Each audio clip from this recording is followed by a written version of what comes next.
Welcome back to TV5 News at 9. The WNBA season is in full swing with a newfound excitement for women's sports. Michigan no longer has a team in the WNBA after the Detroit Shock moved to Tulsa in 2010 and later became the Dallas Wings, but Michiganders are still being represented on the court. There's former Wolverine Naz Hillman and former Spartan Ariel Powers, both on the Atlanta Dream.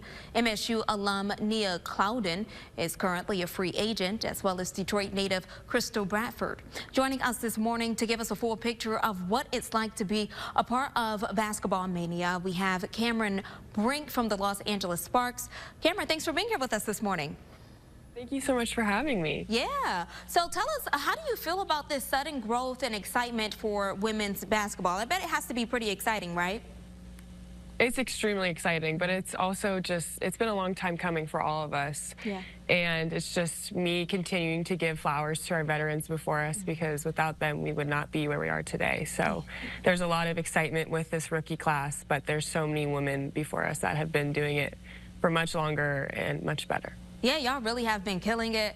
I think I saw you before on Twitter because the LA Sparks have been doing so well, and I think like Kim Kardashian has been coming to the games, so there's like a lot of fanfare surrounding all of this. So how have you been able to kind of maintain your mental health through all of this, because it has to be a lot of pressure, right?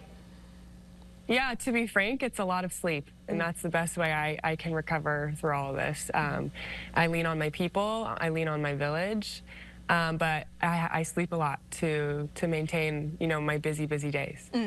And you are a founding member of Team Sleep. Tell us a little bit about that. Yeah, Team Sleep Well, it's really exciting for me to work with Mattress Firm, because it's about, you know, uniting top doctors with athletes, top athletes, and making sure we're prioritizing our sleep, because sleep not only affects our performance but our mental health as well. So it's an amazing partnership for me because it really hits so close to home.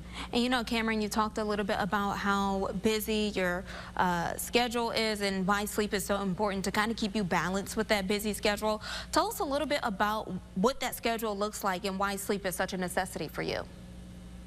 Yeah, a lot of days it's basketball for 5-6 hours out of the day, and you know, there's weights and practice and post weights, nutrition meetings. So I'm just very grateful for it, but it is very time consuming. So at the end of the day, being able to rest your head and sleep well, and making sure, you know, you feel rested and recovered for the next day when it starts all over again is super important. So I make sure I get my 9 hours of sleep, and you know, I just do it all over again. I love it. Well, for those who aren't necessarily super familiar with basketball, what do you think that they should be doing to like pay more attention to women's basketball in the upcoming Paris Games this summer? Yeah, the Paris Games, I mean, there's going to be so many amazing athletes there, and I think that's just, you know, such a big deal for all of them. People work so hard to become Olympians, so I hope people to continue to support women's basketball 3-on-3 and 5-on-5 in Paris, because it's really going to be a great event. So I'm just really wishing all those athletes the best of luck. Awesome. Well, Cameron, we thank you so much for being here with us this morning. Thank you. Thank you so much for having me. Yes. And you can find more information in the hot link section of our website, WNEM.com.